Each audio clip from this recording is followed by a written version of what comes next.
What's up, everybody? Van Clemens coming at you. Another episode of Storytime Sunday. Right here in the dungeon. We got the crazy ass furnace kicking on. Fucking don't know if that's gonna fuck up the sound, but we're gonna roll. And I'll tell you what. There's two things about these videos that I make. One, they're completely unscripted. Anything could fucking happen. I feel if I have to read some shit off a piece of paper or a teleprompter, and there's gonna be a lot of stop and go, and I'm gonna be like, I don't know what the fuck I'm saying, or I gotta stop and think, or oh shit, I forgot about that. So I just let it roll, man. The good, the bad, the ugly. The second thing I'd like to say is I like to cuss, and you're gonna get a lot of that, a lot of profanity in these videos. So before we get into this episode, or you view any of my other episodes, just know if you have children in the room, you may want to either put on headphones, or turn the volume down, or wait till later to view it, as I have children myself. So this episode I'm entitling, well, first, before we get into that, it is frickin', look at me all censoring my shit now, it is fucking the first day of spring. So, and I don't know why, if it's just the first day of spring, or if it's these vitamins I'm taking. I've been sipping a little bit of my kids' vitamin. We got my kids on some liquid vitamins. They're fucking like all natural. They taste amazing, like strawberry, mango. Holy shit! But I've been feeling great, way better than last Sunday. Half asleep, dying. But no, man, I feel great, and I hope everybody else is out there feeling great too. We just hit spring, so goodbye, fucking winter. Get the fuck out of here, cold ass bullshit Ohio weather. You know what I'm saying? So let's let new life begin. So this episode is about the Mushroomhead Halloween show. Where I had left off last week was with the Head PE, Mushroomhead, head-to-head, I don't know, 500 or whatever, however many times they've toured together.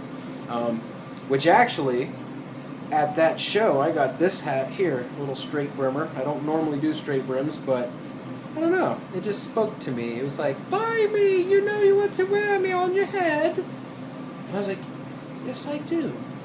So this was my keepsake from the Head PE Mushroomhead show back in September.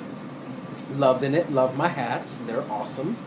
So, also, since last week, I trimmed the squirrel ass off my face. I had to do it. I'm waking up. I got hair up my fucking nose. So, yeah, way better there. But anyways, sidetracking it, man. Let's see, we left off, yes, the Head PE show. So after the Head PE show, I'm at the venue, and I'm talking to the dude that runs the show, and I'm like, hey man, what's up with the Mushroomhead Halloween show, And he's like, we're really particular on who we let on that show, and I'm like, oh, it's cool, man, don't even worry about it. I was just curious. I really didn't expect a rapper, or whatever the fuck it is that I am, to be let on the world famous Mushroomhead Halloween show.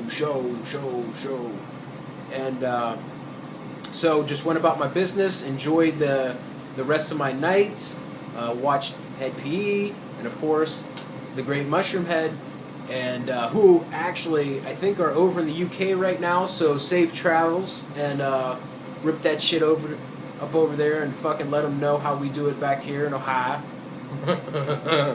And yeah, just get back safe, because many more shows to go.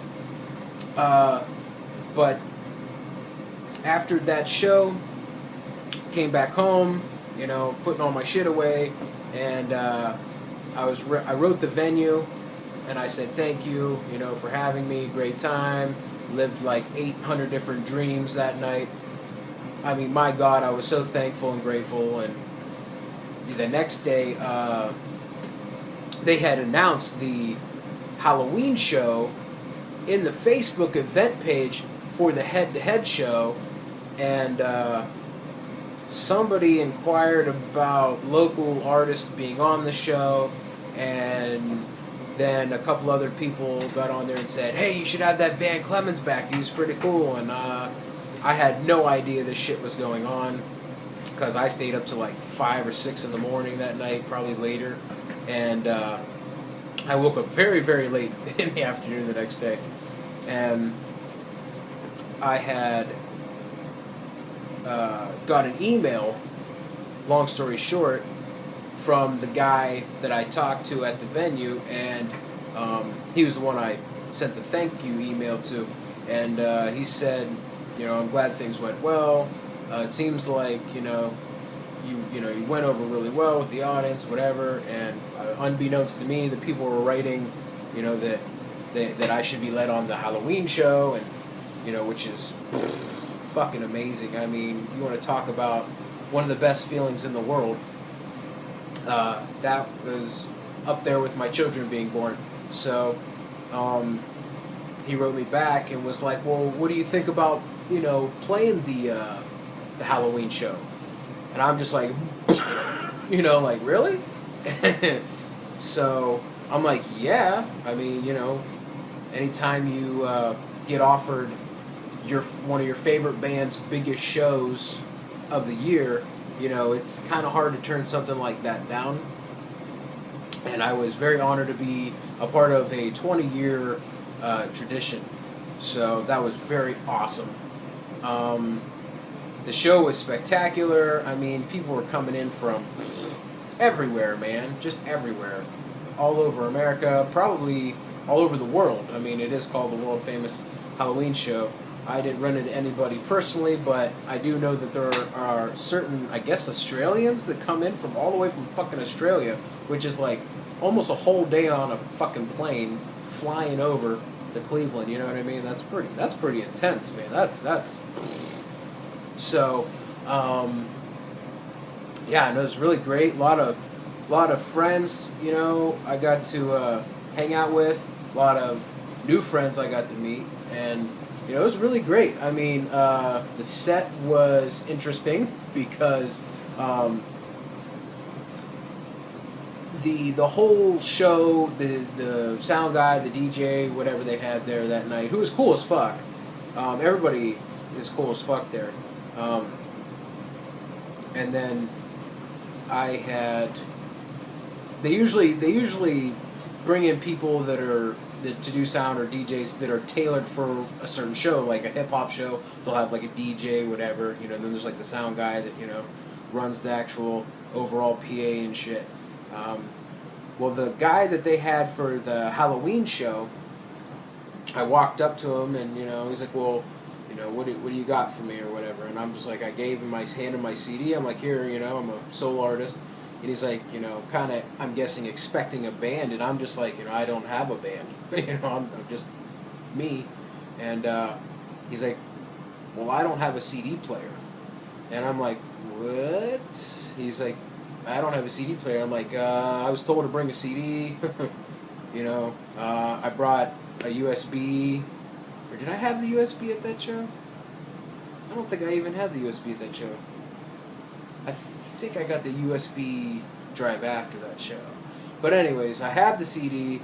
He didn't have a CD player. I'm supposed to be on stage in like 5 minutes. Long story short, he dug the CD player. He found the CD player. It was underneath like the sound booth. He dug it out. Actually, Michael Jackson was playing before I went up, which was kind of cool because I'm actually a Michael Jackson fan. Grew up, one of the first, musicians I was ever really a big fan of was like Michael Jackson, Genesis, Phil Collins, all that shit growing up, man. And ironically, Michael Jackson's playing. I forget the fucking song now, but he turned it down a little bit and turned my shit up. And he's like, "Is that your CD?" I was like, "Yeah." And I was like, "Awesome." I was like, "I'm gonna go run up there." Got my shit, grabbed the mic, got ready. And I guess the way he hooked up the CD player, only the mono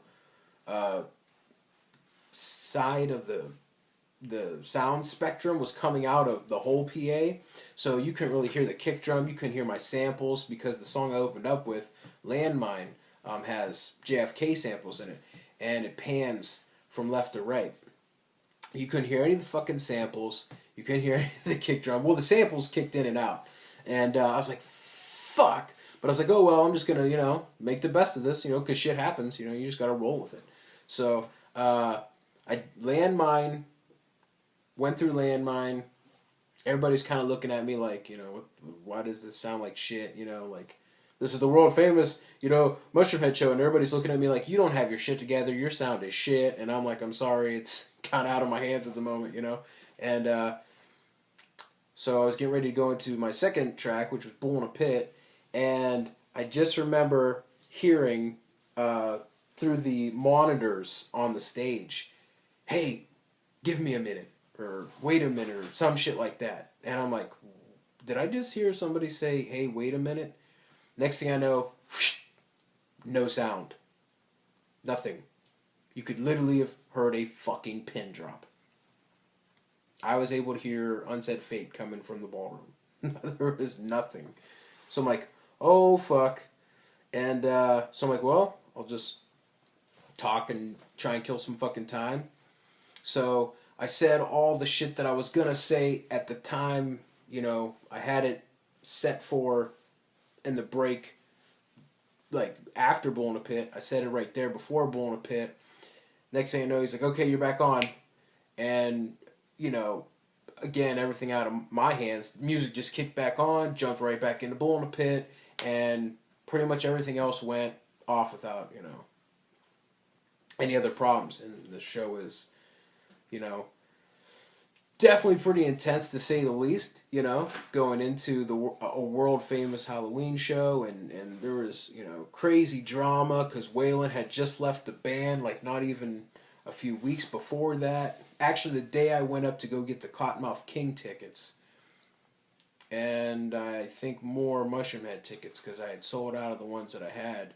The next day, Waylon left the band. Which was like, oh fuck, what's gonna happen? Waylon left the band. Is what the fuck's going on? So, but everything still fucking worked out. The show went off. Mushroomhead killed it like they always do, and it was pretty sweet. So, all in all, it was definitely one hell of an experience. I can't say that I didn't have fun. But there was definitely some moments. There were some, oh, fuck me moments, like, oh, shit. So, but, yep, that's pretty much the whole Mushroomhead Halloween show, It was really just show up, play, and enjoy myself. There wasn't really a lot of other stuff. There wasn't, like, a lot of other bullshit that I have to worry about sometimes with shows, but it was just a great night. A lot of good friends, like I said, the Mushroomhead fans are like family. So, getting to see all my good friends there and just having a great night. It was well worth it. So, we totally blew past 10 minutes, looks like, on here. So, don't want to mind, blah, blah, blah, blah. Unscripted at best. But, we're kicking like the 15-minute marker here, man. I'm going to cut it off. And we'll see you all next week for Storytime Sunday. And peace and love. And just to let you know before I go, I'm kicking ass with the mixing of the album. And I'm hoping to have that shit out by summer. Hopefully, like I said, it's already spring. The sooner the better. And man, is it sounding amazing. I'm dying to let you guys listen to it. So, can't wait, man. A world of fucking pain coming at you like a freight train. Whew. And also, anybody out there needing some Powerman 5000 Head PE tickets, hit me up. I got a few left. That's Sunday, April 10th at the Cleveland Agora in the beautiful Cleveland, Ohio. And, yeah, man, we're going to be rocking that shit. And can't wait. See you all soon. Peace and love.